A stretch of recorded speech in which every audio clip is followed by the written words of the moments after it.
Oke, nah ini sudah lumayan yang datang 39 termasuk saya, dan Mas Ical, dan Mbak Winda juga. Ya tadi ngobrol-ngobrol dikit lah sama Pak Adi lah. Yang menarik ya sebenarnya dunia ini ya, automation. Dan pastilah ini dunia yang perlu integrasi ya. Saya pikir kita kita di industri memang salah satu fokusnya adalah automation. Cuman automation yang seperti apa? Itu kan tergantung kebutuhan masing-masing perusahaan. Ini kita lagi apa? Saya juga lagi turun di kawasan industri yang lain, yang sebelah yang minggu lalu seperti saya ceritakan yang beda lagi. Nah, juga kita memetakan kira-kira kebutuhan industri kayak gimana, karena ada pesanan dari salah satu BUMN untuk kita mengidentifikasi itu ya. Nah, balik lagi ke digital marketing ya, karena malam ini kita lanjut kuliah pertemuan ketiga digital marketing. Selamat malam buat Bapak Ibu yang sudah join. Terima kasih telah meluangkan waktu. Dan malam hari ini, ya kalau pertemuan pertama kita ngomong soal general concept of digital marketing, saya tadi pagi ngelihat judul mata kuliah kita itu ada digital marketing dalam kurung introduction. Jadi memang pengantar ya, namanya introduction ya kita belum mengarah terlalu ke teknis. Saya coba batasi dulu karena nanti tahapan-tahapan berikutnya, mungkin periode berikutnya, semester berikutnya ada yang lebih teknis. Sehingga settingan saya memang berangkat dari fundamental marketing, kan kemudian kalau Bapak Ibu ingat kemarin kita bahas mengenai 4C, 4E ya, kemudian rasanya dari 4P, dan itu yang perlu kita kuatkan memangnya sebelum kita berangkat ke hal yang lebih teknis gitu. Dan pada malam hari ini kita akan lanjutkan, dan malam hari ini sebenarnya biasa saya kalau, nah ini mungkin Bapak Ibu belum sering ya ikut kelas saya, ini kan baru pertama kali ya kalau di program studi ini, di pada kuliah digital marketing kan baru pertama kali ini ya. Tapi biasanya saya di pertemuan ganjil ketiga, kemudian 5, itu 7 gitu ya, itu saya ada break evaluasi. Jadi artinya di pertemuan ketiga ini sudah waktunya untuk fokusnya bukan lagi saya ngasih banyak materi kayak kemarin-kemarin, tapi saya minta Anda untuk bercerita, untuk membuat konsep. Jadi dalam tanda kutip kita akan ada tugas hari ini ya, karena saya juga membutuhkan inputan berupa nilai. Kan kita perlu assessment nih ya, malam ini kita perlu lakukan assessment supaya nanti ada inputan nilai yang akan saya akumulasi di akhir periode. Kira-kira begitu. Ya. Jadi sekali lagi nanti siapkan waktu, siapkan tenaga, bikin untuk coret-coret lah sebisa mungkin ya.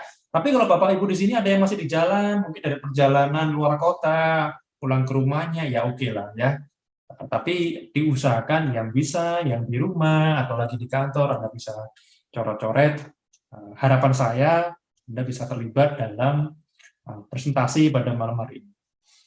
Nah, di kelas D1 Digital Marketing Online, kalau di kelas lain mungkin saya kasih tugas, kemudian tugasnya dipresentasikan minggu depannya, gitu ya, sehingga ada PR yang dibawa ya, teman-teman. PR nih ya, kalau kita mau PR nggak enak ya, tapi ada sesuatu yang dikerjakan lah.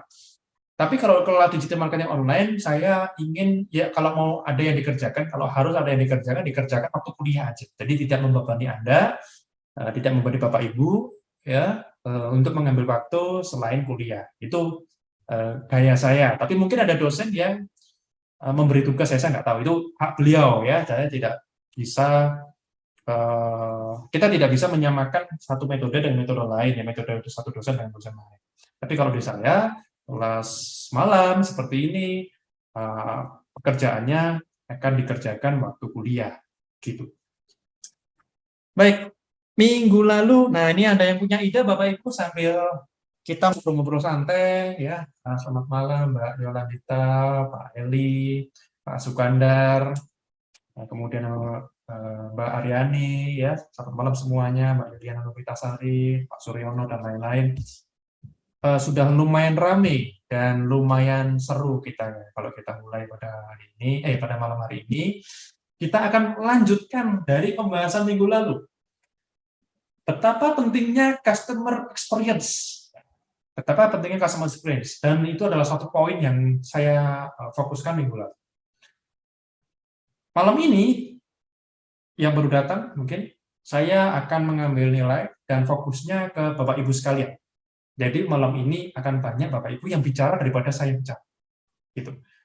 Nah, asesmennya sederhana sebenarnya. Anda hanya perlu kertas sampai S0 seperti ini, ya. Nah, ini nggak bisa kelihatan ya. Nah, kalau sampai S0, Anda bisa coret-coret. Kalau nanti misalkan belum ada, ya silakan diambil. Kalau nggak ada kertas sampai S0 di rumah, ya sudah pakai kertas terang. Ya, Anda bisa coret-coret juga via digital. Kalau Anda mau coret-coret via laptop, Anda bisa bikin flowchart. Jadi minggu pertama saya cerita soal alur, ya. Kita bicara digital itu ternyata ada experience yang harus dibangun. Ya, kesalahan umum para digital marketer pemula adalah bikin konten, pasang iklan, kemudian yang beli dikit, ngomel-ngomel. Habis ngomel-ngomel, kapok. Oh, nggak bisa nih ternyata. Padahal yang kita bahas minggu pertama dan minggu kedua, ada perjalanan di situ. Ingat ya, customer journey yang kita bahas minggu pertama. Orang mau beli mobil tuh mikir dulu, nge-test drive dulu, tanya teman dulu, ya, telepon sales dulu, ngobrol-ngobrol lebih lanjut, mungkin ke bengkel, tanya-tanya, Mas, kalau saya mau ambil mobil ini menurut Mas gimana? Gitu ya, tanya teman dulu, dan lain sebagainya. Ingat juga waktu minggu pertama saya cerita mau beli sofa. Nah, ternyata kan juga kita banyak pertimbangan. Nah, gimana ceritanya orang jual sofa di kota saya? Ini saya kenal satu teman yang jual sofa. Dia punya toko furniture, lumayan gede di Malang. Dia punya 3 cabang di Malang. Dia ngiklan, sofanya oke lah, gitu. Artinya dia jual kelasnya agak premium, di foto, kemudian dia berharap langsung ada yang beli dari sofa itu. Yang tanya banyak, tapi belum ada yang sampai ke penjualan. Terus dia bilang, oh nggak bisa, ternyata digital itu nggak efektif. Bukan masalah platformnya nggak efektif. Anda yang perlu mempelajari alur pembeli, melihat sampai dia transaksi. Nah, itu yang nanti Anda praktekkan. Jadi, itu yang nanti saya minta Bapak Ibu untuk menceritakan kira-kira seperti apa alur yang bisa diangkat di sini, gitu. Nah, saya tadi pagi kontak-kontakan sama satu klien di Medan. Dia punya perusahaan, punya tambang nikel, sama dia bisnisnya main kontraktor, SPBU, semacam-macam lah, ya. Nah, itu sampai kita diundang ke Medan, kita disertasi, kemudian kita closing dengan nilai yang menurut saya lumayan, ya. Menurut saya nilainya lumayan banget loh menurut saya. Itu perjalanan juga kita set gitu. Kita nggak ujuk-ujuk nama lewat telepon, gimana Pak, deal ya? Oke, deal, kita transfer ya, gitu juga kan. Ada pendekatannya gitu. Ada proses penetrasinya. Sampai kita diundang ke Medan, kita suruh cerita, ternyata ini adalah satu keluarga yang memang dia punya bisnis yang bagus. Kalau Bapak Ibu di sini ada orang Medan, ya saya nggak bisa cerita orangnya siapa, tapi kalau menurut orang-orang di sana, setelah kita survei kecil-kecilan, ternyata memang agak lumayan nih orang. Nah, begitu juga misalkan kayak saya di Surabaya atau di Jakarta, ada satu corporate, siangnya, tadi siang juga saya berusaha masuk dalam satu corporate yang lumayan terkenal dia posisinya di Jakarta, cuma yang hubungi saya cabang yang di Semarang. Nah, ini juga sama, prosesnya pendekatan dulu, tadi calling-callingan dulu, kita say hi dulu, kita kenalan dulu, kita ajak ke Zoom, kemudian dia lagi nunggu proposal saya, besok lusa, gitu ya. Kemudian setelah nunggu proposal saya, mungkin kita jadwal Zoom lagi, terus dia minta video tutorial untuk beberapa hal yang teknis, kita bikinkan video di YouTube, kemudian kita kirim linknya. Jadi ada proses di situ. Ya. Nah, Bapak Ibu, experience adalah senjata ya. Jadi bagaimana kita mengadakan good experience. Saya akan share screen mulai dari hal yang tadi sudah saya spoiler ya, sudah kita bahas. Jadi kalau Bapak Ibu, bentar ya, saya open ini dulu. Nah, semoga udah kelihatan semua. Sekarang saya lagi share screen digital experience. Ya, digital experience. Wah, Mas Aldi ini kirim virtual background. Iya, saya belum punya ya ternyata ya. Kenapa, Pak? Tak download dulu, Mas. Oh, enggak, Pak. Iya, kenapa saya pakai background yang lain sendiri ya? Oke. Oke, kita ngobrol santai digital experience ya. Tenang aja, kita masih punya waktu lumayan ya kalau dalam program studi ini. Jadi kita pelan-pelan lah, kita sambil pangkat pelan-pelan. Dan malam ini mungkin nggak, biasanya kalau kelas assessment kita menilai, kita mungkin sampai maksimal jam 8 lah, kita cukup ya. Karena minggu depan kita akan lebih kaji lagi di faktor strategi yang lain. Jadi marketing itu ada poin management, ada poin strategi, ada poin teknis. Ya, nah nanti poin teknisnya masuk ke digital. Nah, Mas Aldi ini kirim apa lagi, Mas? Kirim lagi dia. Itu yang ada namanya, Pak. Oh gitu ya, oh iya ya, ada namanya keren. Ya, nah sekarang kita bahas nih. Nah, udahlah kalau soal ini saya nggak perlu cerita, Anda bisa bayangkan ya. Tapi ini jadi menarik ketika jadi bahasan 8 tahun yang lalu. Jadi digital experience di sini, Bapak Ibu kalau di background-nya IT atau non IT juga udah paham lah ya, ada namanya user experience, user interface. Nah, sekarang poinnya orang ini berlomba-lomba menghadirkan pengalaman yang menyenangkan dan itu hybrid. Di mana seamless experience-nya kita tidak bisa menghindari customer complaint. Customer complaint itu akan selalu ada, karena selalu ada orang yang tidak puas. Selalu ada orang yang punya persepsi lain. Ini kalau saya bicara dari sisi praktisi, pengalaman saya berbisnis gitu ya, apalagi kita bisnis jasa, ya udahlah, namanya komplain itu pasti ada. Cuman pertanyaannya gimana kita handle-nya, dan gimana kita ngelatih tim kita untuk termotivasi dan tidak kapok ketika ada orang komplain, apalagi tim kita yang kelihatannya sangat demotivasi ketika ada orang komplain. Mohon maaf sekali, saya mau cerita sedikit. 3 hari lalu saya barusan nge-cut salah satu SDM saya, staff saya. Karena simple alasannya, tapi menurut saya ini fatal kalau diteruskan. Ya, dia terlalu sering down ketika ada customer komplain. Ya, terlalu sering, ada kata terlalu sering, artinya sudah beberapa kali sudah kita kasih pengertian, kita kasih training, kita ya motivasi nggak kurang-kurang. Tapi setiap kali ada customer komplain, penanganannya dia itu menurut saya sangat tidak baik. Ya, dia pernah marah-marah sama klien karena dia komplain, mungkin ya namanya klien kadang-kadang komplainnya juga tajam gitu ya, dia tersinggung. Ya nggak bisa dong gitu, kita bisnis jasa. Ya, kita boleh saja nggak setuju dengan klien, kita boleh saja nggak setuju dengan customer, ya, tapi tetap pendekatannya harus elegan. Ya, kalau saya bilang, ingat nggak 2 minggu lalu saya bilang, customer is a king, ya, konsumen adalah raja. Saya itu tidak sepenuhnya setuju dari dulu, dari awal saya buka usaha. Konsumen adalah raja, karena menurut saya konsumen adalah teman yang perlu ditemani belanja, perlu ditemani untuk transaksi, perlu dibimbing untuk transaksi. Ya, giliran nanti keputusannya nggak jadi transaksi sama kita ya nggak ada masalah, nggak ada masalah. Yang penting kita sudah menemani, kita menginformasikan, mengedukasi. Kalau saya punya produk ini, benefitnya ini. Kalau saya punya produk ini, keuntungannya ini. Ya, kalau Anda beli sekarang ada profit, ada benefit tertentu.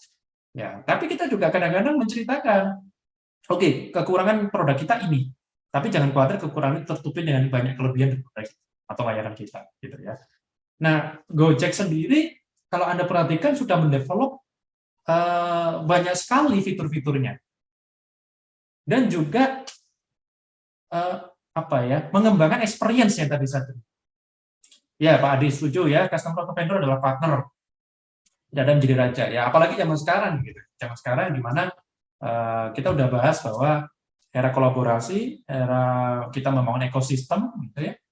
Dan saya sendiri juga, mungkin bapak-bapak di sini banyak yang usahanya udah jauh lebih besar gitu ya, di bidang tertentu. Partnernya udah banyak banget ya.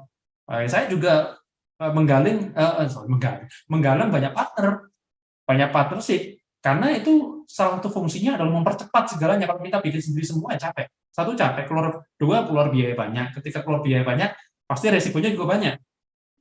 Ya, kemarin saya juga cerita kan, saya ada bisnis supplier, belum besar lah kalau dibanding dengan supplier yang udah punya nama itu ya. Tapi kalau kita punya bisnis seperti itu, kan kita pikirnya, oke, kita butuh warehouse, kita punya saluran distribusi. Kalau kita create sendiri, capek sekali.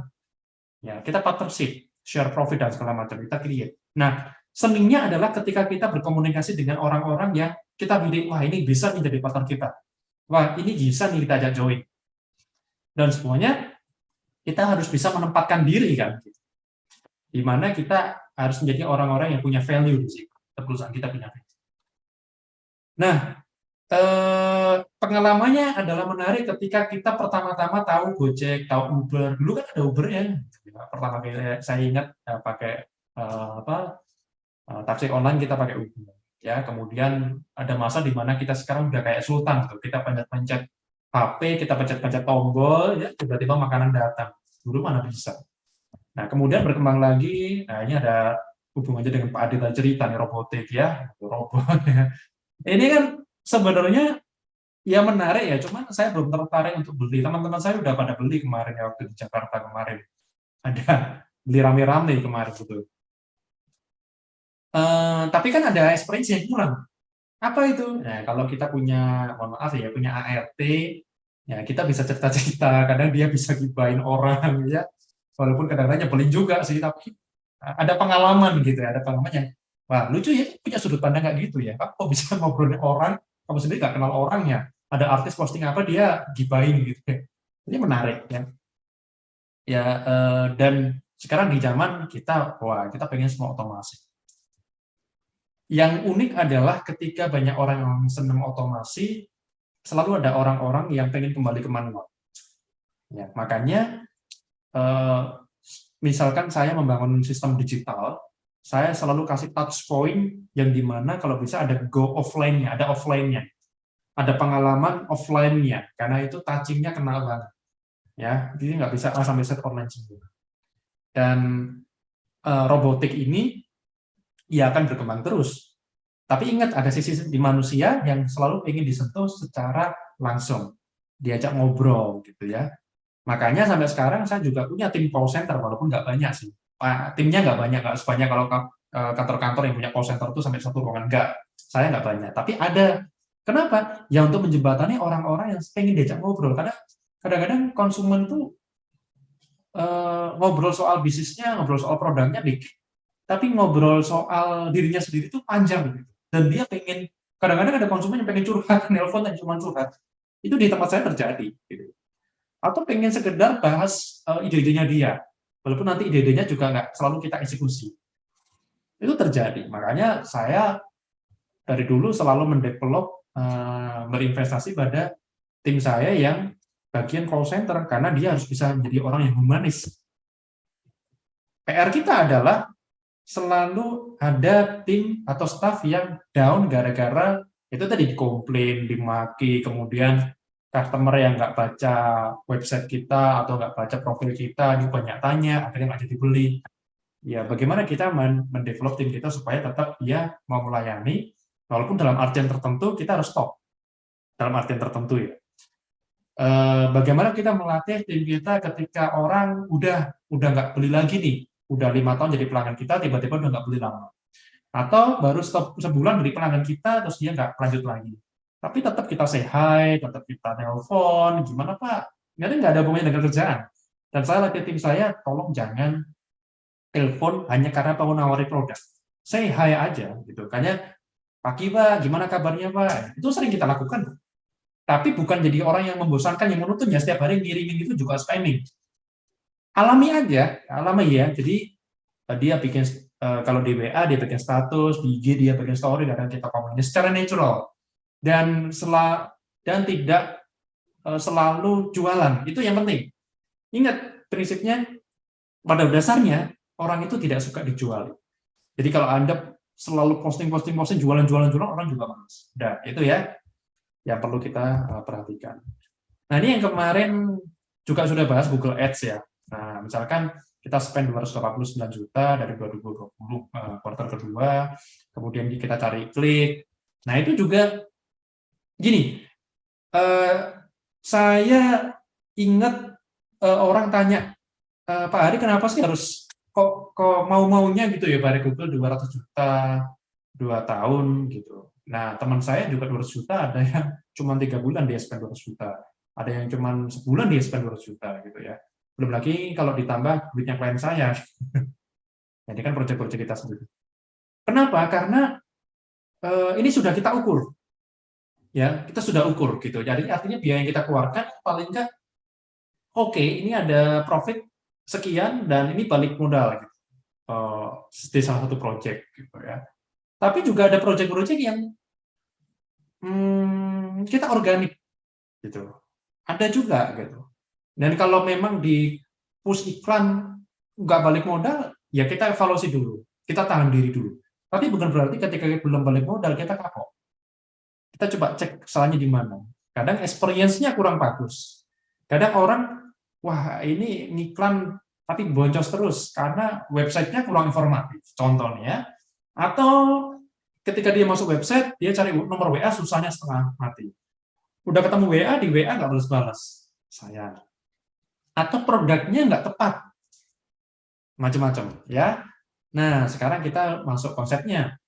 Nah, dari digital experience yang kita singgung, digital customer experience, sebenarnya kan perjalanan kita itu begini loh. Kita itu kan menyadari bahwa orang-orang yang menjadi target kita adalah strangers, yang orang asing. Tadi berkali-kali saya bilang touch point yang itu harus siapkan, ya ada touch point, ada titik sentuh, ya. Terus kemudian ini touch point-nya yang atas, jadi paid media, targeting. Saya ambil yang sederhana dulu ya, Bapak Ibu, yang pendek dulu, yang kira-kira mudah dicerna gitu ya. Landing page conversion. Ini satu skema yang klasik menurut saya. Di dunia digital marketing itu udah klasik. Karena saya ngomong ini udah kayak 6 tahun, 7 tahun yang lalu saya udah ngomong ini. Dan saya udah ngelakuin ini. Makanya saya bilang klasik. Tapi apakah masih bisa dipakai sampai sekarang? Masih bisa banget. Ya, masih bisa banget. Kemudian yang orang sering lupa adalah touch point ini tidak relate dengan feeling. Padahal saya punya prinsip nih. Kalau Anda bisa bikin orang lebih happy ketika bisnis Anda hadir, ya itu that's a good business gitu ya. Orang lebih happy dengan kehadiran produk Anda. Orang merasa terbantu, orang merasa tertolong, orang merasa ada kecepatan solusi yang dihadirkan ketika bisnis Anda datang. Nah, maka ketika saya bayar iklan kayak tadi, itu adalah usaha untuk awareness, ya, untuk menyadarkan orang, bro, sis, netizen, kita punya produk nih, kita punya bisnis nih. Wah, itu Mas Aldi jualan madu nih, bisa ngiklan, kita punya bisnis madu nih. Nah, awareness itu tidak sekedar kita punya bisnis apa, tapi balik lagi ke prinsip marketing fundamental. Kita perlu nunjukin value-nya apa, beli madu di kamu, bedanya apa. Nah, percaya nggak Bapak Ibu? Ini kan klasik ya, pertanyaan klasik. Tapi ternyata kemarin saya jadi juri business pitching tuh di Asia, gitu ya. Tapi kemarin saya jadi juri itu mewakili HIPMI, bukan mewakili Asia, yang bikin event Asia. Saya di posisi sebagai membernya satu orangnya HIPMI. Nah, saya jadi juri bisnis plan itu udah dari zamannya belum ada istilah startup sampai sekarang rame. Dari dulu nih, jadi juri dulu di Brawijaya, kemudian di UNER ya, di Surabaya. Itu problemnya sama gitu. Jadi tadi saya bilang pertanyaan klasik, kelebihan bisnis Anda apa? Itu kebanyakan Pak bisnis susah menjawab loh. Atau jawabnya cuma ya ini kan kita lebih murah Pak. Ya jangan murah-murahan dong, nanti margin profit Anda tipis gitu. Karena Anda nggak bisa ngapa-ngapain. Atau ya kita lebih bagus menurut siapa? Menurut Anda atau menurut customer Anda? Atau menurut siapa gitu? Anda sudah cek belum ada kompetitor yang lebih oke? Nah, saya sendiri kalau saya merasa produk saya paling bagus, enggak juga. Produk saya paling murah, enggak juga. Masih ada sisi seksi yang lain kok. Karena kita itu jagoan dalam membangun relationship dengan customer. Sehingga ketika Anda ada masalah, kita akan sangat fast respon. Dan Bapak Ibu, salah satu KPI saya, dan ini benar-benar dihargai oleh klien-klien saya yang corporate, itu adalah kemauan saya untuk mengatasi hal dengan cepat. ya masalah klien dengan cepat. Itu diakui oleh klien. Jadi kalau kita maju tender nih, kita udah ada poin plus dulu. Ini benar nih saja kita apa adanya. KPI ini ya kita kita expose gitu. Jadi tim saya itu termasuk saya ketika klien WA jam setengah 12 malam pun kita langsung balas. Ada satu klien yang WA-nya itu kemarin jam berapa ya? Terakhir jam paling ini setengah 2 pagi itu. Setengah 2 pagi saya belum tidur, saya balas. Dan klien juga bingung, kenapa kok langsung dibalas, Pak? Saya maksudnya WA sekarang supaya Bapak membalasnya besok pagi aja. Ini biar saya nggak lupa. Lah kok langsung dibalas, Pak? Saya jadi mikir. Ya nggak apa-apa, Pak. Bapak mikirnya besok pagi aja nggak apa-apa. Jadi keinginan kita untuk menjawab permasalahan walaupun di luar jam kerja itu diapresiasi oleh klien. Karena klien kadang-kadang, Pak saya baru kepikiran jam 10 malam ini Pak, saya punya problem begini, saya jadi ingat nih. Atau kadang-kadang ada klien yang komplain marah-marah setengah 11 malam, setengah 11 malam marah-marah ke kita. Kenapa dia marah-marahnya malam? Karena dia baru ingat, oh iya tadi belum beres nih, oh saya harus komplain ke Pak Hari ini dan tim. Kita jawab. Tapi begitu kita jelaskan dengan baik, kalau telepon orang tengah malam mungkin nggak sopan, kita voice note aja. Kita voice note, Pak, kami jelaskan, Pak, ya, problemnya bukan di kita, Pak. Ini ada vendor, Pak, yang ketika kita jelaskan, dia langsung nurun tensinya gitu ya. Oh, oke, Pak, mohon maaf, Pak, berarti sebenarnya kita salah alamat nih marah-marah ke sini, Pak, ya.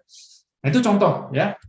Itu beberapa kali, bukan sering-sering banget sih. Kalau komplain, puji Tuhan kita masih relatif sangat rendah. Tapi kan pasti ada.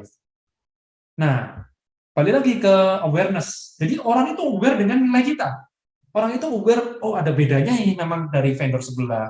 Oh ada bedanya nih dengan konsultan sebelah. Oh ada bedanya dengan, kan saya jualnya bisnis service ya, layanan bisnis untuk corporate.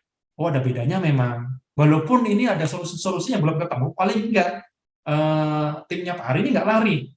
Tetap dia keep looking untuk gimana caranya supaya klien ini terbantu. Ya, karena sekali lagi, kalau kita dibilang terbaik, nggak yakin saya. Karena yang jago-jago juga banyak di selain saya. Ya. Kalau kita termurah, jelas enggak. Karena saya nggak mau perang harga nih, jual cuma murah-murahan, akhirnya kita nggak bisa ngapa. Oke, orang aware. Kemudian orang consider mempertimbangkan. Nah, ketika di digital marketing kita ngiklan, ini kalau cara pakai jalan iklan ya, sekali lagi itu terserah Anda. Ada yang pakai jalur, Pak, saya bikin konten di YouTube. Oh, silakan, itu bagus. Saya belum dapat feel terus untuk banyak-banyak bikin YouTube. Tapi kayaknya ini ada tim baru saya yang dia senang banget untuk, Pak, harus bikin konten di YouTube nih. Ayo nih, kita bikin bareng. Yuk, monggo di konsep dulu, nanti gimana saya bisa support gimana. Nah, itu kayaknya kita bukan bikin itu. Terus ada satu teman kemarin yang ngajakin mulai ramein, Pak, di TikTok. Saya nggak audisi TikTokan, tapi kalau ada yang ngajak ya boleh-boleh aja ya, kenapa enggak, selama itu oke. Nah, itu salah satu cara untuk bangun. Nah, ketika kita ngiklan, kemudian kita bikin konten, kemudian orang aware, oh value-nya itu, ya bisnisnya Pak Hari ini, bisnisnya teman-temannya Pak Hari, bisnis value-nya itu. Tapi saya belum butuh deh. Saya tahu Anda jualan itu, Pak. Kayaknya enggak deh, kayaknya yang jual terakhir yang kayak itu pun saya tolak gitu ya. Kemudian orang lihat iklan, orang bereaksi, orang visit website saya, visit landing page, gitu ya. Kemudian keuntungan bikin website kan jejak digitalnya kita bisa tracking, ya. Nah, itu nanti kita datanya namanya pixeling, gitu ya. Di Google juga ada istilahnya. Nah, ketika ada jejak digital, kita ngiklan ulang nih, ya. Kita order nih ke platform. Tolong dong yang sudah kunjungi website saya tapi tiba-tiba keluar, nggak jadi beli, atau cuma kunjungin tapi cuma 5 detik, kita kejar lagi yuk. Kira-kira ya, kita kejar lagi yuk supaya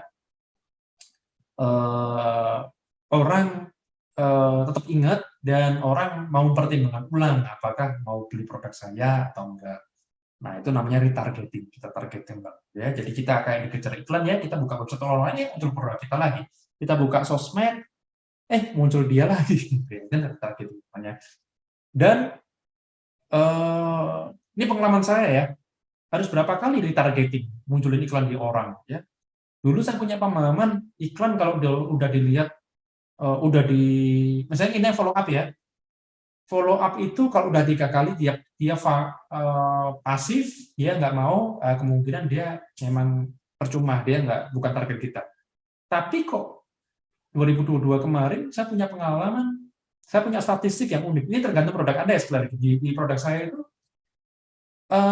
ketika di follow up ke-7 itu orang mau. Itu 7 kali follow up loh. Diingetin. Baik secara manual atau secara retargeting. Kalau retargeting kita pakai iklan ini ya, otomasi ya. Itu akhirnya dia, oke, ini kayaknya saya sering lihat, tapi kayaknya yang kali ini perlu saya pertimbangkan. Unik ya. Tahun sebelumnya, saya kalau sudah kelima ke atas, saya tinggalin. Nah, sekarang balik lagi, apakah bisa Anda cocok dengan strategi itu? Balik lagi harus dites. Ya. Kemudian, dia masuk landing page lagi. Nah, ini sebenarnya gambarnya nggak cukup representatif ya, tapi kalau retargeting itu sebenarnya muncul di digital ketika dia udah ngunjungin website. Nah, kemudian evaluation ini sesimpel kayak orang, kan ini sudah consider ya, mempertimbangkan. Terus kemudian orang mengevaluasi, oke ya sebenarnya dia ini oke, harganya agak mahal, tapi kayaknya layak dicoba. Itu ya kira-kira ya, kayaknya layak dicoba. Terus mulai lihat kiri kanan, kompetitor lain, kayaknya bisa lah kita coba yang ini solusi yang akan kita memang selama ini saya cari sebenarnya. Cuman saya baru nyadar ternyata dia juga punya nilai yang bagus gitu ya, dan ini layak dicoba sekarang. Coba deh besok kita mulai hubungi gitu ya. Terus dia minta jadwal langsung dan segala macam. Nah, dia mengevaluasi yang jadi pekerjaan kita, jadi service delivery-nya, kemudian product value delivery-nya, jadi dievaluasi di situ. Ya, plus minusnya. Makanya kalau minus ya dia akan komplain dan kita akan evaluasi ulang dari segi tim kita. Kalau memang kesalahan kita akan kasih garansi dan segala macam. Tapi kalau memang bukan kesalahan kita dan kita tetap komplain, ya sudah, kita yang penting menjelaskan gitu ya. Yang penting menjelaskan. Kita tidak bisa kontrol apakah dia harus senang ke kita, ya kita nggak bisa kontrol ya. Tapi yang penting kita minimalisir lah nilai-nilai orang-orang yang buruk. Sampai orang itu happy berhubungan dengan kita. Nah, inilah fungsinya kita set up digital marketing. Bagaimana membangun pengalaman ini supaya ujung-ujungnya happy. Walaupun tadi realitanya kita tidak bisa membuat semua orang happy. Paling tidak dia merasa terbantu dengan kehadiran bisnis kita. Oke. Digital customer experience. Nanti ini perlu Anda bangun, dan yang saya request ya pada malam hari ini, sekali lagi Bapak Ibu yang sekarang lagi di jalan, ya sudah, tidak perlu terlalu memaksakan untuk mengerjakan, tapi tolong banget kalau bisa ramein kelas ini, ramein apa yang kita akan presentasikan. Jadi nanti Bapak Ibu akan punya tugas presentasi. Presentasinya bisa Anda bikin, ya terserah nanti pakai medianya digital, Anda bikin pakai laptop atau pakai manual. Nanti saya kasih contoh yang manual. Ya, saya kasih contoh yang manual. Jadi boleh juga kalau manual ya. Nah, ini touch point-nya dan feeling-nya. Jadi membuat orang terbantu itu penting gitu ya, dengan apa yang bisa kita lakukan digital. Ini contoh kalau saya lagi testing untuk organik. Itu organik ya. Jadi saya nggak pakai iklan. Ini 2 minggu lalu sudah saya lupa sudah saya spill bentar apa enggak. Tapi kadang kita bikin konten, kemudian kita testing, responnya gimana. Kalau di Instagram kan, wah, Pak, saya yang like banyak Pak, lumayan nih. Kalau saya bilang ke tim saya, yang penting itu yang paling kanan, ya semakin kanan semakin mahal. Kalau di TikTok Anda menyesuaikan. Saya tidak terlalu banyak di TikTok, ya bahkan nyaris ya minimal di TikTok karena tipikal bisnis saya, Bapak Ibu. Jadi kalau Bapak Ibu fokusnya di TikTok, tolong saya diceritain gimana mainnya di TikTok, ya best practice-nya ada di mana, ya. Jadi ketika kita banyak di share ini, misalnya like, comment, share, save, testing organik. Ini Bapak Ibu saya tegaskan bukan akun pribadi saya, ini akun untuk jualan Bapak Ibu. Akun pribadi saya nggak ada yang nge-like pun saya nggak pusing. Nggak ada yang komen, saya nggak pusing. Tapi begitu kita bisnis, ini jadi penting. Akun pribadi saya, harikuno.id, itu cuma buat fun-fun, posting foto sama teman, sama family, ya, sama anak, sama istri. Kemudian kita main ke mall, kita posting. Ya nggak peduli, kita nggak ada yang komen pun nggak ada masalah. Gitu, nggak ada yang nge-save, bodo amat gitu ya. Nah, itu cuma buat having fun. Tapi kalau bisnis kita garap beneran. Gitu. Nah, kemudian ini posting, kita tes, oh ini kenapa ya share lumayan nih 149 nih. Nah, kita pelajari nih, oh ternyata konten kayak gini yang perlu kita bikin nih untuk next-nya, karena suka share nih. Kalau orang suka nge-share, indikasinya berarti oh informasi ini penting buat saya, tapi juga penting buat orang lain. Penting buat family saya, penting buat teman-teman saya share. Nah, kalau di situ ada muatan jualannya, wah enak. Jadi produk kita di-share oleh banyak orang, pun kita di-share. Ya. Kalau yang paling kanan, like-nya banyak, komennya banyak, lumayan ada 130, ini tanpa iklan ya. Tapi yang share nggak ada, ini aneh, apa nih? Kemungkinan adalah, saya nggak bisa share, saya nggak bisa tampilin postingan saya, aplikasi. Kita lagi testing. Tapi saya bisa tunjukkan dapurnya aja. Tapi yang ngasih lumayan 3.000. Karena ini ada informasi yang penting. Ya ujung-ujungnya kita akan jualan, tapi di poin ini kita kasih konten-konten yang layak untuk di-save. Ya. Sehingga orang itu paling nggak ada interaksi terhadap 1-2 akun kita. Akun jualan saya ada beberapa, kalau banyak banget enggak sih sebenarnya ya. Yang lain sudah saya close ya, karena nggak works ya. Jadi saya close. Nah, kita pelajari itu. Kalau dulu hashtag ini di Instagram masih powerful, kalau sekarang semakin tidak berfungsi, tapi masih ada fungsinya. Ya, hashtag ini seperti pintu masuk begitu ya dalam konten marketing. Oke, ini sekedar beberapa screenshot dari eksperimen saya non iklan ya, organik di Instagram. Ini saya screenshot langsung dari HP. Ini Januari, oh ini tahun lalu, ini Januari tahun lalu.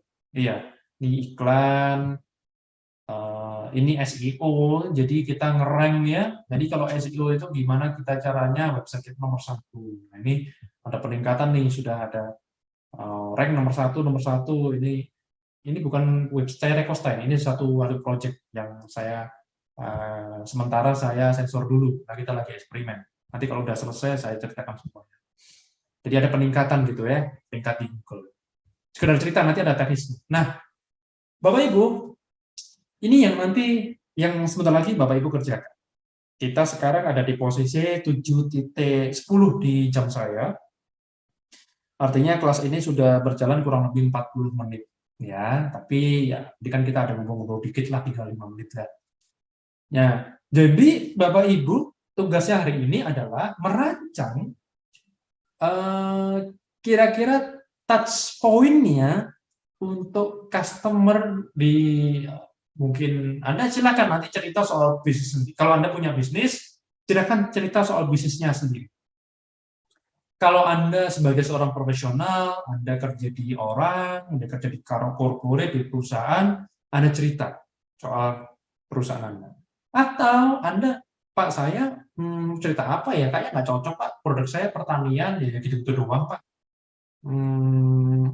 Saya mau cerita bisnis yang ada di awang-awang, boleh nggak? Boleh. Anda lagi planning suatu bisnis, boleh Anda ceritakan. Ya. Atau Anda punya bisnis tapi Anda keberatan untuk cerita bisnis Anda, juga nggak apa-apa, boleh-boleh aja. Anda bikin konsep imajiner. Ya. Jadi ibaratnya Pak, kalau saya punya toko furniture, saya akan ngelakuin ini, boleh juga. Ibaratnya kalau saya punya toko HP, saya akan ngelakuin ini, boleh juga. Nah, jadi Anda ceritakan. Contoh nih, saya punya salah satu bisnis saya yang lama, Rekosta, di www.rekosta.biz. Ini bukan promosi ya, ini contoh aja. Ini saya bikinnya manual pakai ini ya, HVS, kemudian saya coret-coret gitu ya, saya tulis tangan ini. Kemudian saya scan, kemudian saya upload di PPT ini sehingga Anda bisa lihat. Jadi Anda boleh bikin manual seperti ini, ya sebentar lagi kita akan praktekkan. Nanti kita prakteknya 20 menit ya, 20 menit cukup. 20 menit Anda praktek, Anda boleh ambil kertas HVS kosong, kemudian Anda bikin semacam ini, kemudian Anda foto, dan Anda ceritakan. Atau ini di foto Anda ceritakan, ada fotonya Anda taruh di PPT. Atau kalau Anda mau praktis, Anda perlu ceritakan, tunjukin aja kertasnya juga boleh. Yang saya takutkan nanti jadi nggak jelas. Ya, terserah nanti ada foto atau JPEG-nya Anda munculkan, fotonya Anda munculkan dalam presentasi ini boleh. Atau kalau misalkan, waduh Pak, kesulitan Pak, ini saya lagi nggak bisa share screen. Ya udah, yang penting ada cerita aja. Ya, jadi fleksibel ya. Anda bisa menampilkan di share screen nanti mungkin dipandu oleh Mas Syaldi, itu bagus banget. Anda tampilkan dalam bentuk JPEG, boleh. Anda kesulitan nampilkan juga nggak apa-apa. Yang penting Anda cerita. Apa yang perlu diceritakan? Misalkan ini, saya punya brand namanya Recosta.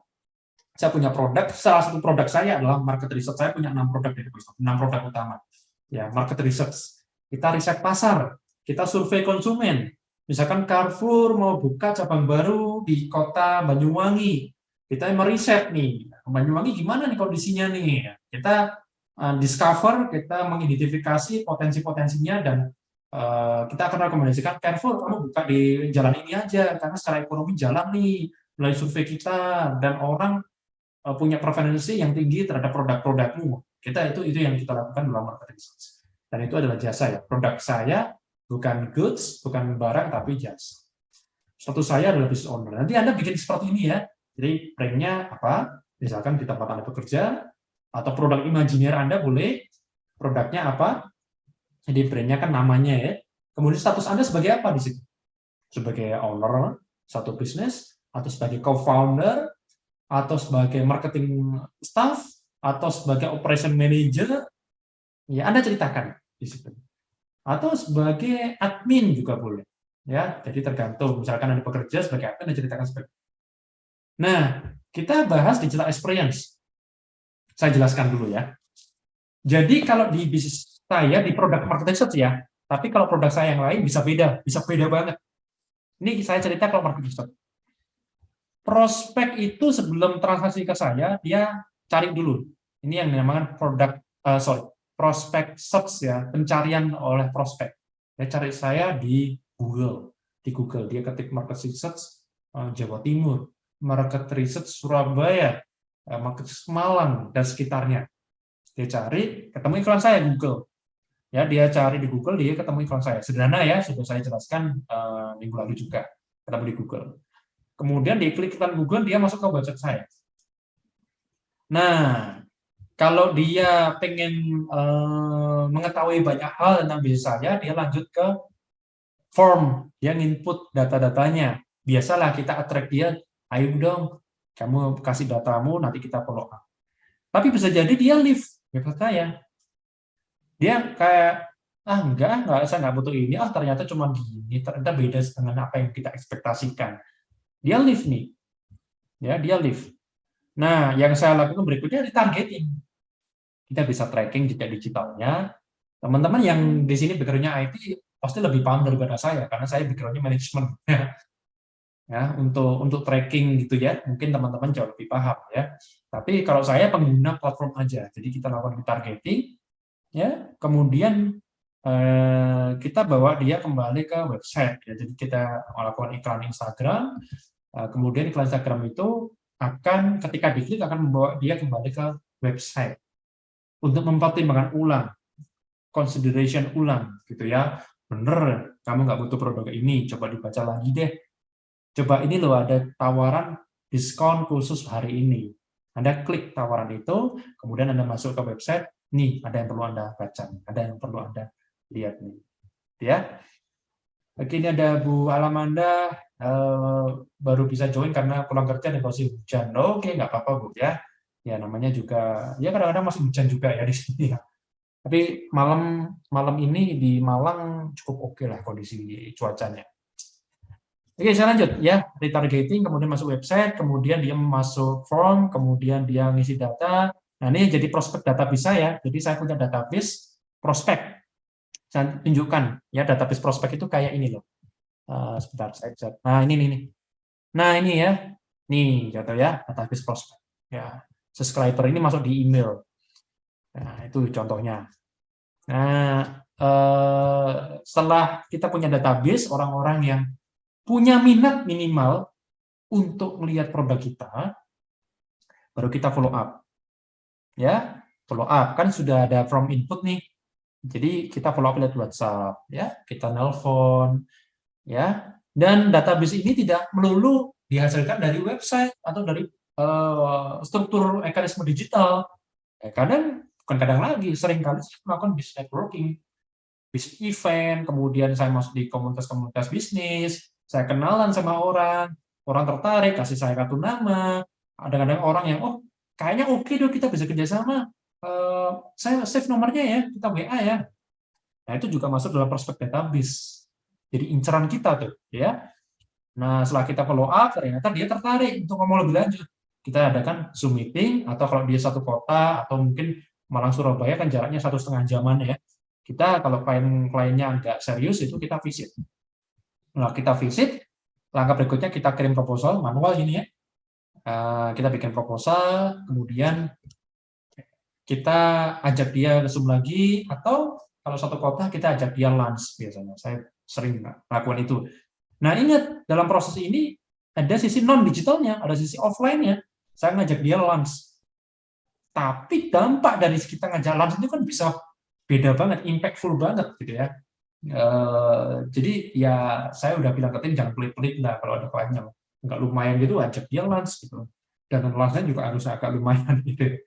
Tapi kalau misalkan dia klien yang belum serius ya, walaupun dia kelihatannya klien gede ya ngapain gitu ya. Dia kelihatan cuma main-main gitu. Kita enggak lah ya, daripada buang-buang waktu. Nah setelah itu, misalkan kita cukup beruntung terjadi closing, kita langsung kirim, kita bikin WA atau Telegram group untuk forum koordinasi kita. Jadi biasanya klien misalkan dia owner satu bisnis atau dia direksi satu bisnis, tapi biasanya kalau BUMN itu kita usernya adalah level manager ya, tapi direksi mengetahui. Nah, nanti manajer nunjuk beberapa orang yang jadi PIC untuk masuk ke WA group kita. Saya pikir sama ya dengan mungkin pengalaman Bapak Ibu kalau di bisnis jasa ya kurang lebih ada sisi ininya kan kita bikin. Nah, tapi kalau dia no deal, kita akan follow up. Tapi nggak terlalu spammy ya. Jadi mungkin 3 hari kemudian, 5 hari kemudian kita telepon atau kita kirim merchandise biar ingat kita. Ya barangkali setelah kita kirim merchandise, oh oke, baik banget ya nih bisnis ini ya. Jadi dia ngomong terima kasih gitu ya. Saya ucapkan terima kasih ya udah dikirimin ini.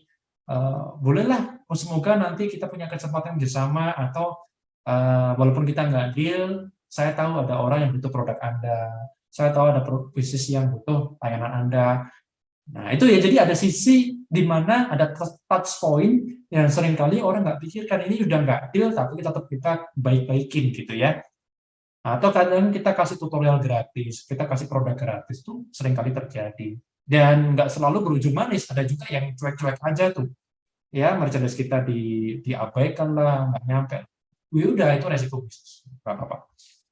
Jadi intinya, yang Bapak Ibu lakukan sekarang, dan kita akan break ya kurang lebih 20 menit, memberi waktu Bapak Ibu untuk mengerjakan. Kenapa breaknya lumayan lama? Karena menurut saya ini butuh pemikiran. Ya, butuh pemikiran. Ini nggak sekedar ingat-ingat kemudian Anda langsung bisa cerita. Ya, kurang lebih 20 menit. Nah, nanti kalau 15 menit sudah ada yang prepare atau gampang Pak, 5 menit sudah siap saya. Ya boleh lah kita nanti cara. Tapi saya kasih kesempatan 20 menit supaya teman-teman yang lain, Bapak Ibu yang lain punya waktu untuk berpikir dulu. Yang perlu Anda konsep adalah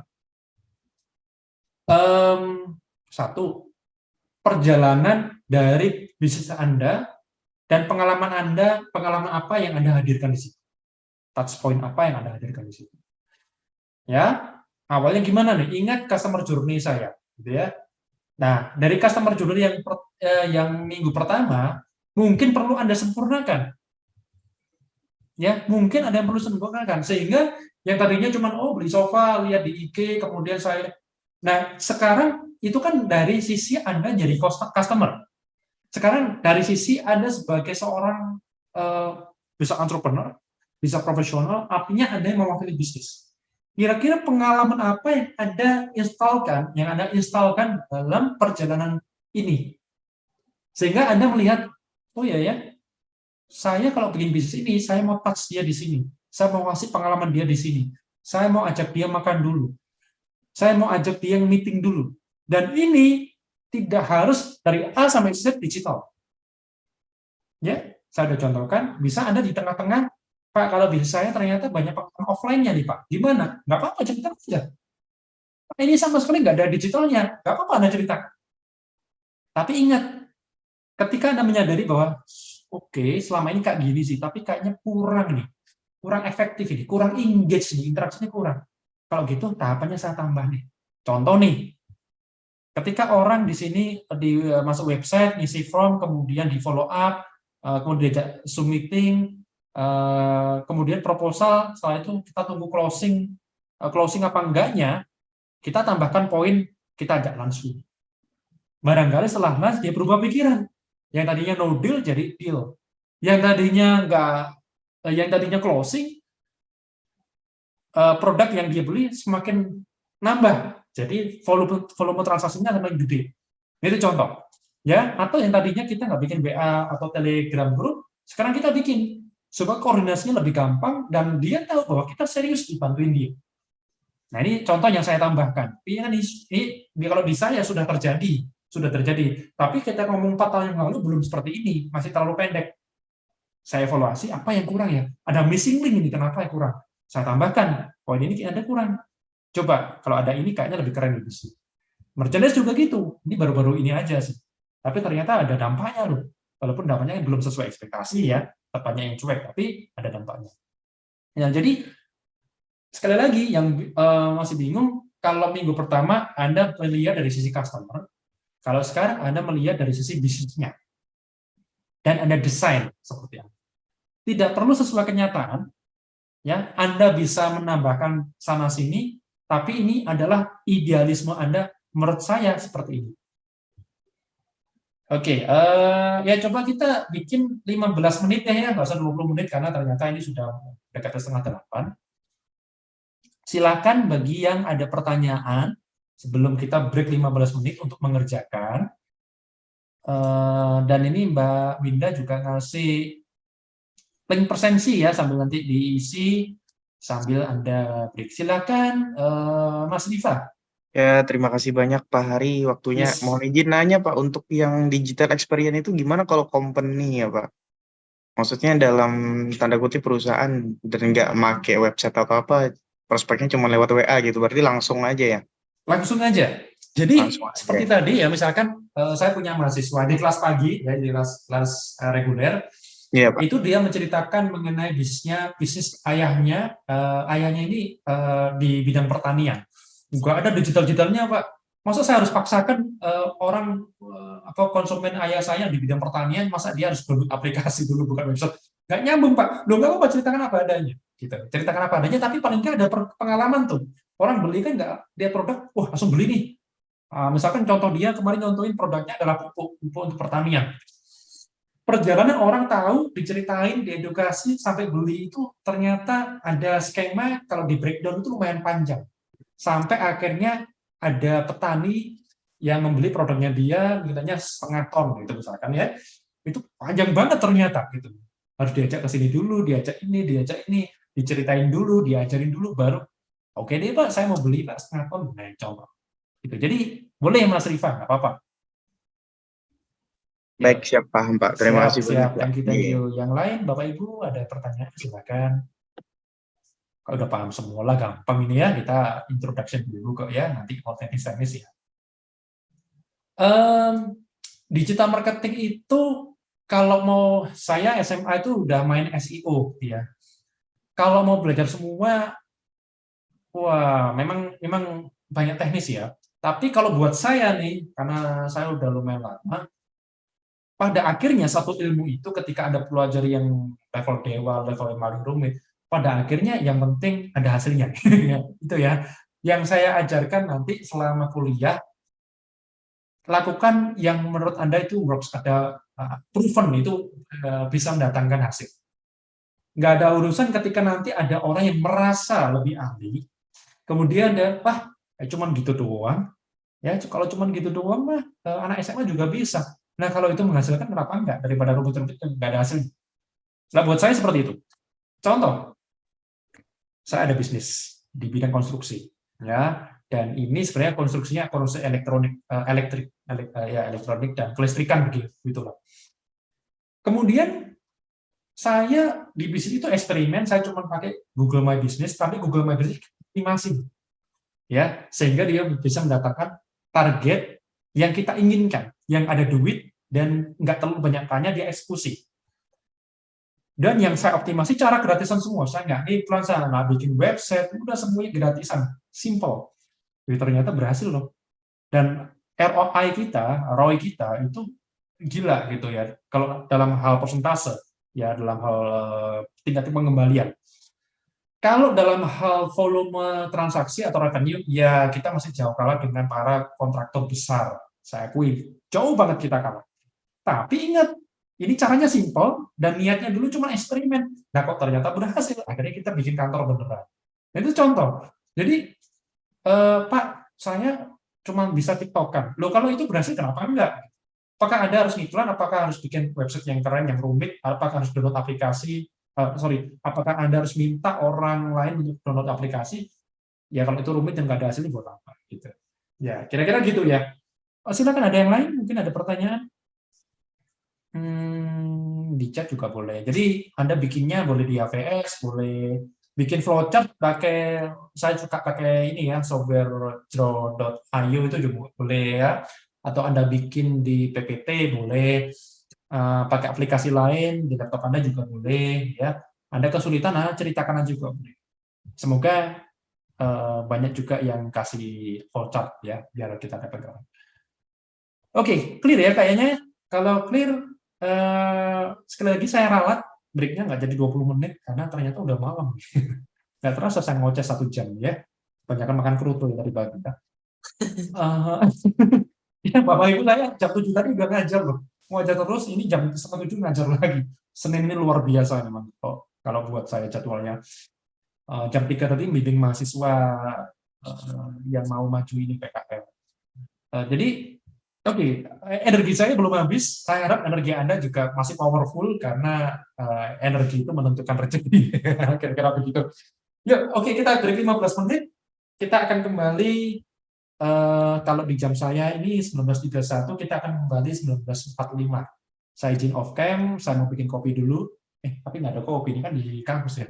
Ya udahlah, saya ambil air putih ya. Tapi saya habis ternyata.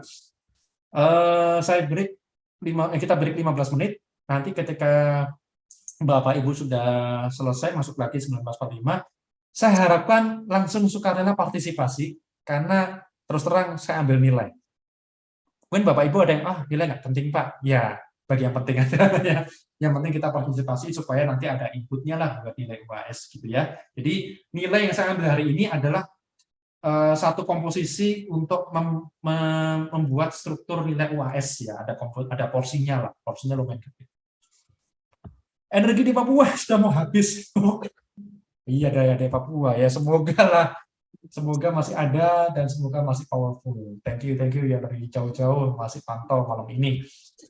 Oke, kita break ya Mas Aldi ya. Yang punya forum Mas Aldi nih. Iya, Pak. Ya. Kita break, kita akan pojok kanan kamu ada kedai kopi ya. Nanti saya ke situ deh. Kita akan masuk lagi 19.45. Sampai ketemu. Terima kasih Bapak Hari. Terima kasih. Yuk. Semangat Bapak Ibu. Bapak Ibu yang belum paham bisa tanya-tanya kembali. Coba diulang lagi, Mas. Kalau diulang ya nggak bisa ya, Pak. Minta itu aja Mas, yang gambar oret-oret punya Pak Hari tadi tuh Mas, kalau ada Mas, iya. buat contoh aja ya. Saya taruh di chat ya. Baik Mas, makasih Mas. Ya, sama-sama.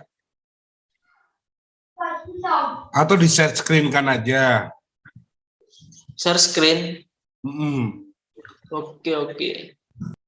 Udah muncul Pak ya? Siap Pak, terima kasih Pak. Sama-sama. Kak Aldi, boleh tanya? Ya, boleh.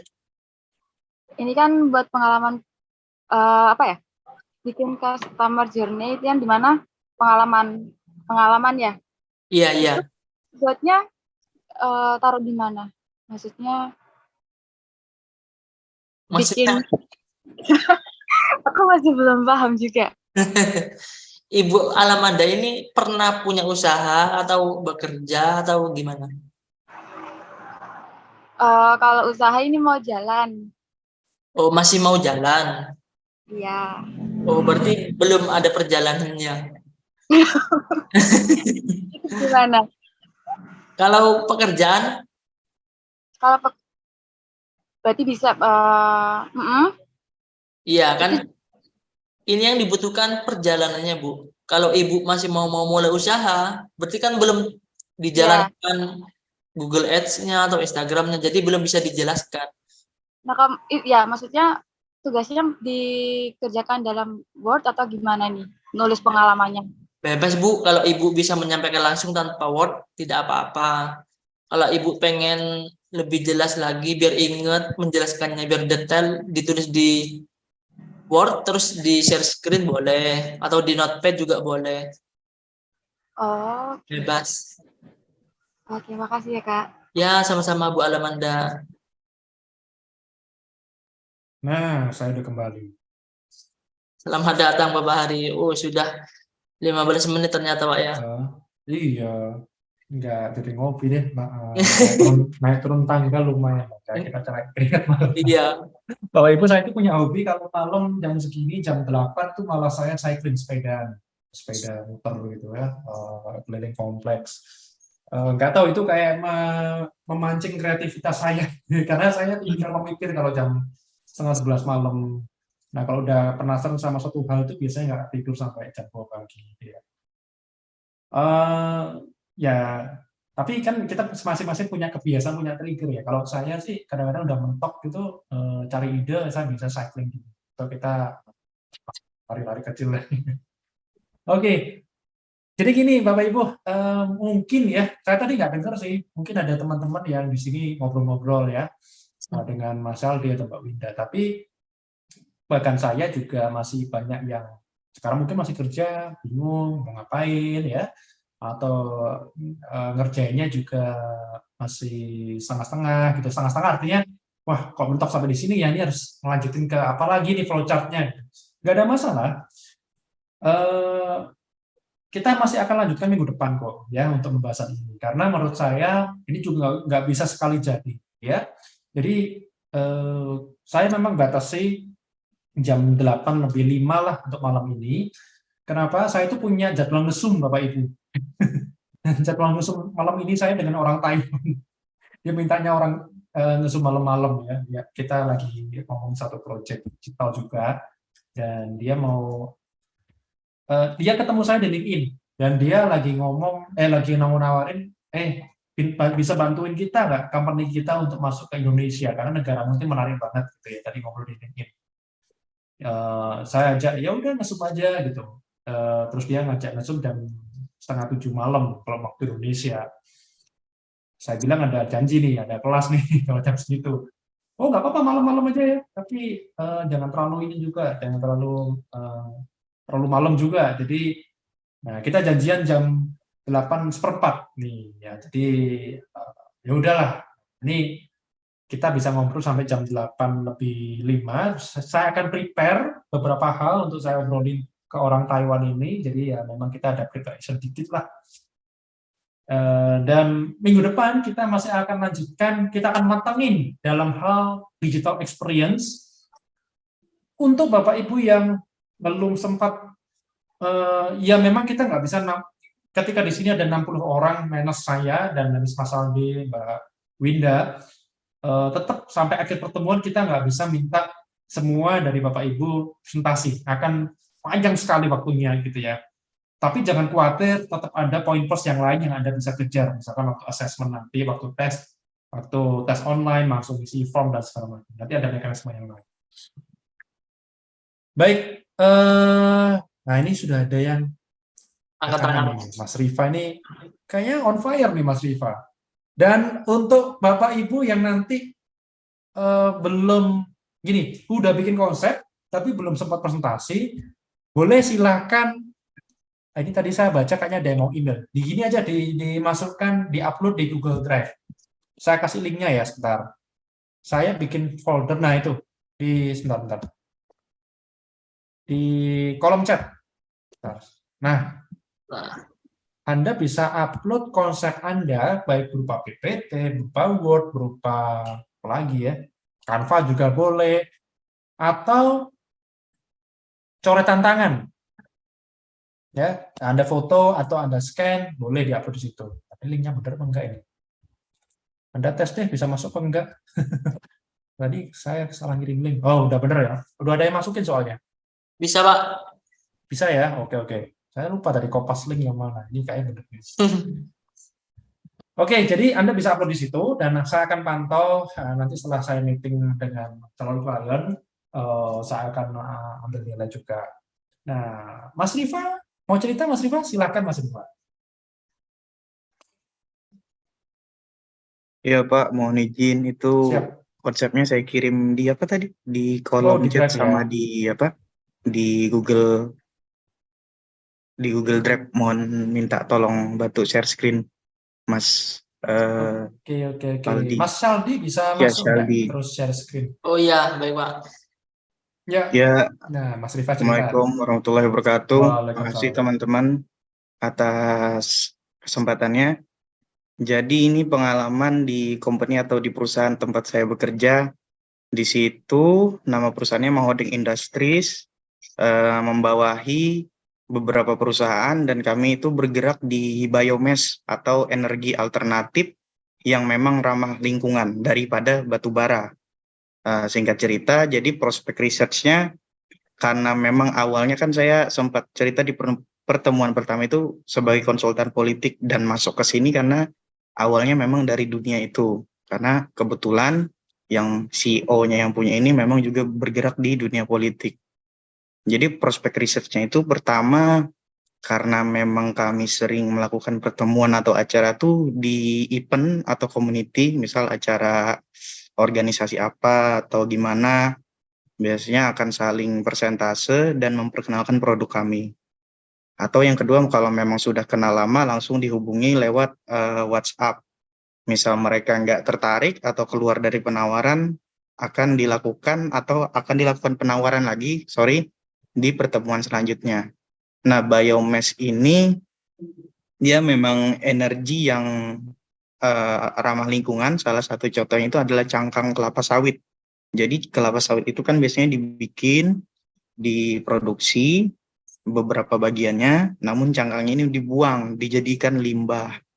Namun di Mahodeng Industries ini, cangkang sawit itu dimanfaatkan untuk menjadi energi alternatif untuk menggantikan batu bara, di mana harga batu bara itu sekitar 2 juta per kilo kalau nggak salah, sedangkan untuk biomass cangkang sawit ini, limbah sawit ini, cuman sekitar 1.200 sampai 1.600 per kilonya, dan memang dijual per ton, sedangkan peminatnya orang-orang yang membeli cangkang sawit atau biomass itu kebanyakan dari negara luar. Salah satunya peminat utamanya itu negara Jepang, karena mereka tidak menggunakan batu bara dan dominan menggunakan biomass ini, cangkang kelapa sawit.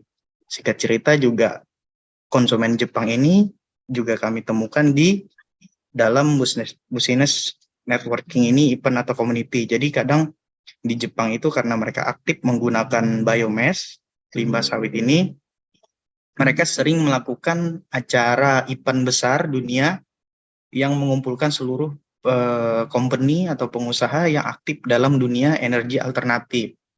Gitu. Terus kalau misalnya memang sudah tertarik, ketemu meet, biasanya kami follow up lewat WA, WhatsApp, mungkin penawaran, terus meeting, bisa ketemu, sering lebih ketemu, atau misalnya kalau dari negara luar tuh mereka datang ke Indonesia, terus pengajuan proposal, meeting lagi di situ penentuan harga penjualan sawit, terus tracking itu pengantaran cangkang ini ke lokasi tujuan. Namun apabila mereka mengalami ketidakketertarikan, mereka akan mundur. Namun nanti misalnya ketidakketertarikan itu terjadi biasanya karena harga kompetitor mengenai cangkang tersebut. Namun biasanya kami follow up lagi dengan negosiasi ulang. Jadi harganya kami tata ulang pasnya gimana.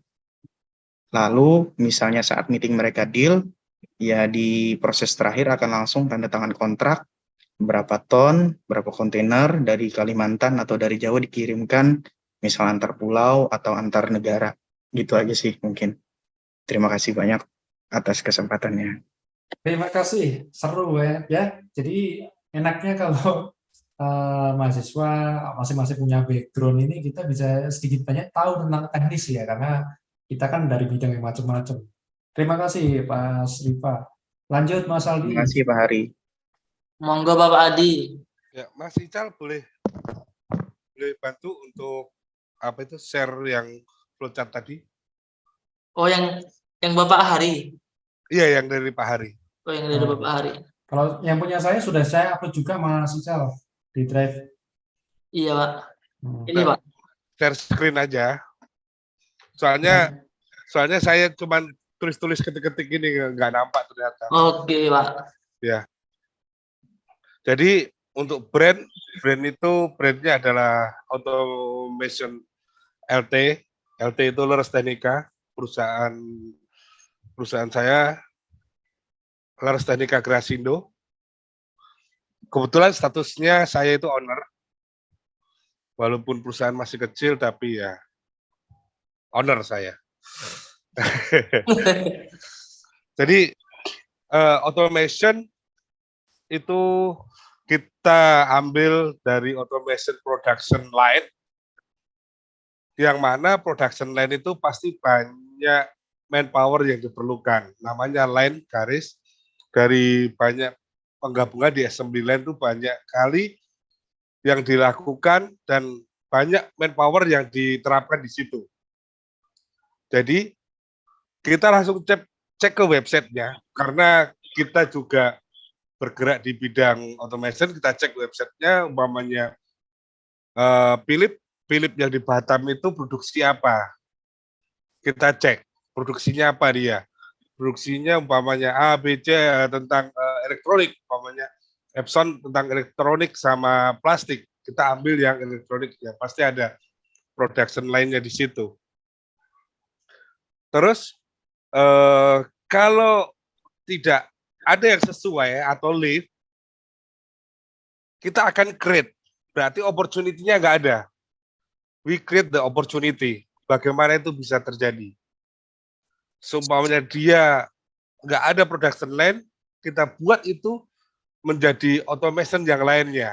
Umpamanya, oh hanya plastic injection, oh kita bisa buatkan untuk robotik di packing plastik produknya gitu. Jadi kita create opportunity itu. Kalau sudah ada, kita ambil itu menjadi form input kita. Umpamanya mereka ada assembly untuk mesin untuk setrika gitu kan.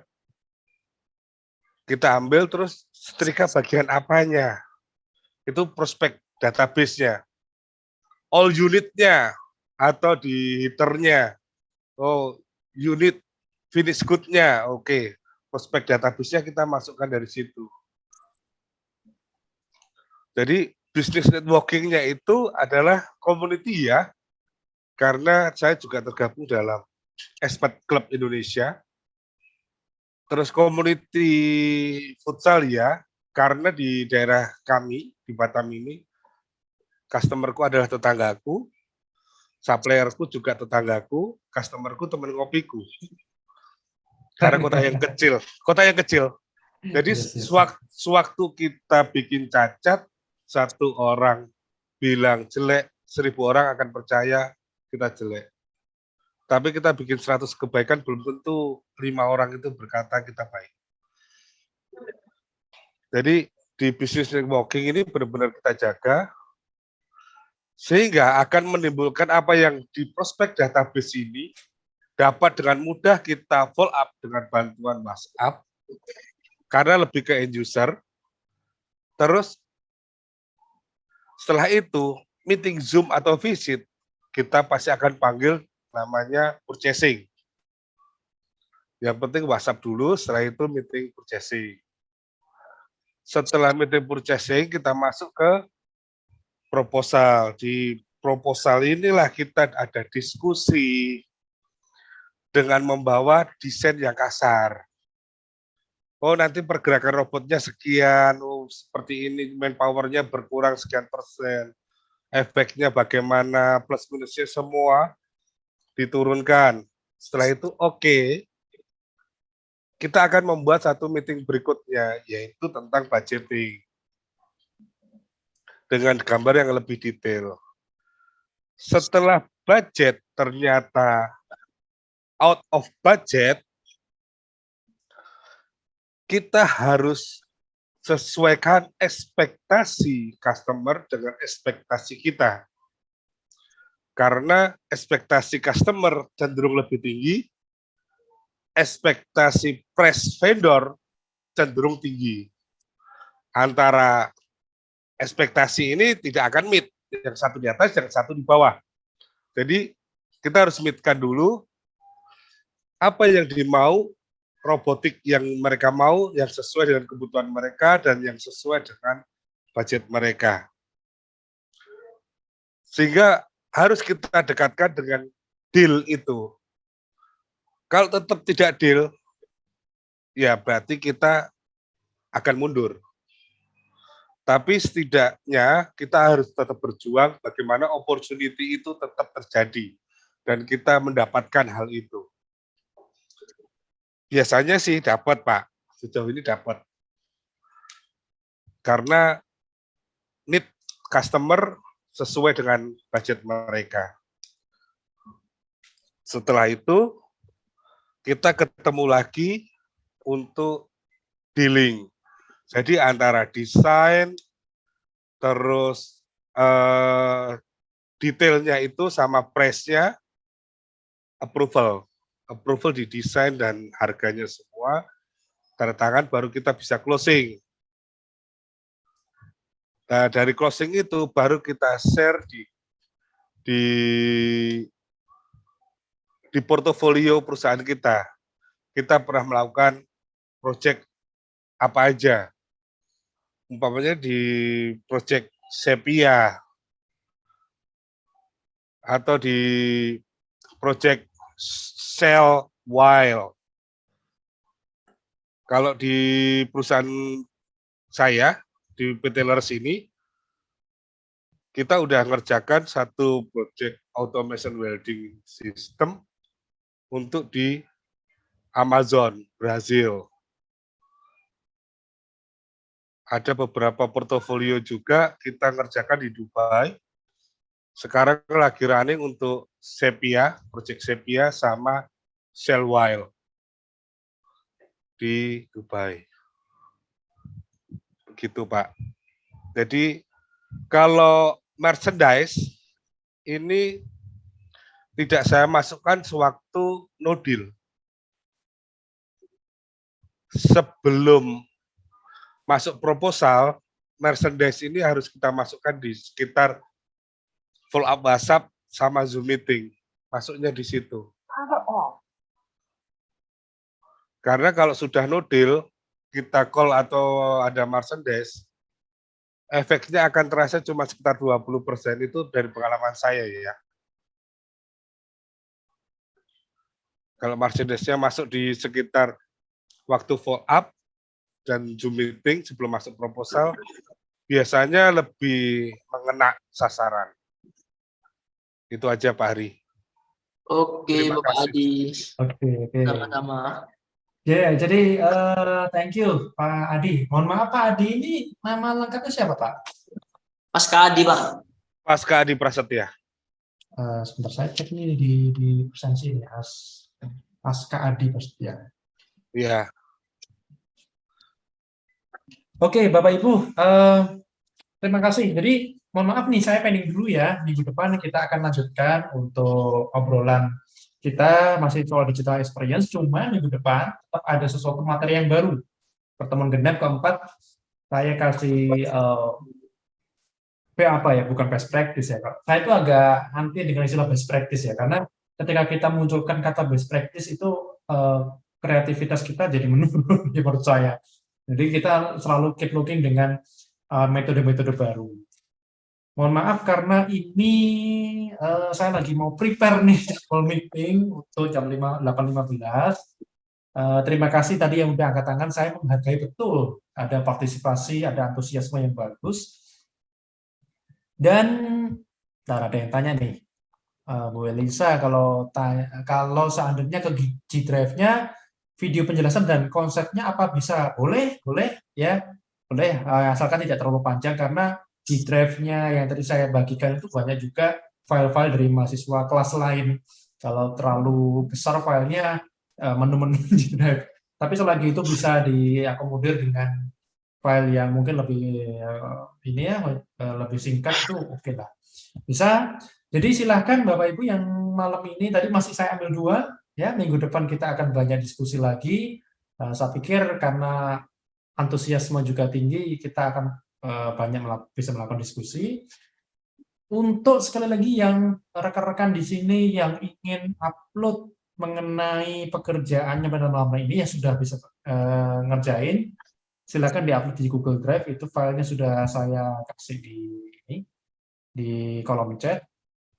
Kemudian yang belum bisa ngerjakan boleh besok mau di-upload juga boleh ya. Saya mau ambil beberapa poin ya supaya kita juga ada masukan di mata kuliah ini. Sekali lagi kesimpulan saya begini. Ketika Anda membangun, Anda sudah tahu, Anda sebagai customer ada customer journey. Digital marketing itu adalah desainer atau arsitek untuk digital experience. Itu yang saya bangun. Mau saya ngerjain perusahaan konstruksi, atau sampai perusahaan jasa, atau sampai startup, atau sampai bisnis yang belum mulai, itu selalu ada yang namanya experience yang kita create.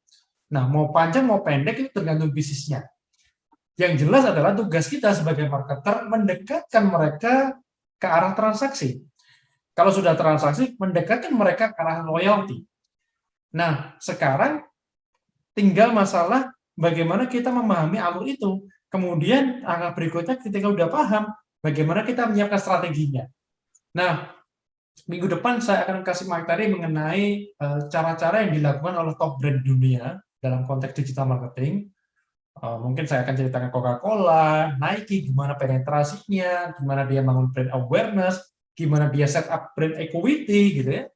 Dan ini saya pikir bisa menjadi pembelajaran yang penting, kita belajar dari para top brand. Ada poin-poin yang menarik yang Anda bisa ambil, Anda masukkan. Ada beberapa poin yang kira-kira, wah nggak cocok buat bisnis, ya udah, sekedar Anda tahu bahwa ada poin-poin yang kira-kira menjadi pertimbangan Anda dalam setup bisnis baru, atau memperbaiki sistem bisnis lama, atau bahkan memperbaiki di tempat Anda bekerja, ya, corporate di mana Anda bekerja, ya. Jadi, ada missing link nih, ya. Saya kemarin juga baru nemu missing link di beberapa bisnis yang sekarang saya lagi pause dan saya perbaiki. Digital marketing bukan sekedar soal iklan, bukan soal konten, tapi soal bagaimana membawa pengalaman dan mendekatkan kita untuk menuju ke transaksi dan pada akhirnya customer loyalty, dan loyalty nanti terbagi jadi beberapa poin lagi. Di dunia saya, di dunia riset, itu kita benar-benar memetakan indeks kepuasan pelanggan, indeks loyalty, indeks engagement, dan itu yang menjadi bahan untuk strategi korporasi, karena beberapa user saya ada di level direksi, ya. Jadi itu yang mendekatkan ke saya, itu yang menjadi bahan saya atau bahan baku saya untuk memasak atau meramu strategi yang lebih baik lagi. Pak Arief ini share lewat sini ya. Tolong Mas Aldi nanti bisa minta tolong masukkan di Google Drive tadi ya, biar terdapat. Baik Bapak Ari. Oke, mohon maaf sekali lagi untuk malam ini. Saya ada meeting yang nggak bisa di-cancel lagi, yang nggak bisa ditunda. Dan tadi sudah difoto belum Mas Ical? Yang mana? Ya. Ya, kita pertemuan pada malam ini. Oh, belum. Oh ya, kita foto bareng dulu, Bapak Ibu. Oke, Pak. Kita foto bareng dulu. Oke, Bapak Ibu. Nanti ya open cam bentar lah ya, open cam bentar biar kita ada kenang-kenangannya malam hari ini. Monggo Mas Ical dihitung aja. Oke, sudah semua Bapak Ibu? Sudah, Mas. Hitungan ketiga saya screen. 1, 2. Sudah. Oke, Bapak Ibu, sampai ketemu minggu depan. Ada satu bahasan yang akan menarik minggu depan, jadi pastikan Bapak Ibu hadir. Dan semangat terus untuk kita, digital marketing perjalanan panjang, tapi kita belajar di hal-hal dasar dulu untuk mencapai pengetahuan yang kompleks, yang lengkap, yang komprehensif mengenai digitalisasi. Terima kasih, sampai ketemu minggu depan. Selamat malam. Terima kasih Pak Hari. Terima kasih. Malam, Pak. Terima kasih Pak Hari. Waalaikumsalam. Terima kasih Pak Hari. Makasih. Selamat malam. Selamat malam. Makasih Pak Ari, makasih Mas Syaldi. Sama Bapak. Terima kasih buat Mas semuanya. Aldi, Mbak Winda. Terima kasih. Sampai Sama-sama. ketemu teman-teman. Bye. Hai.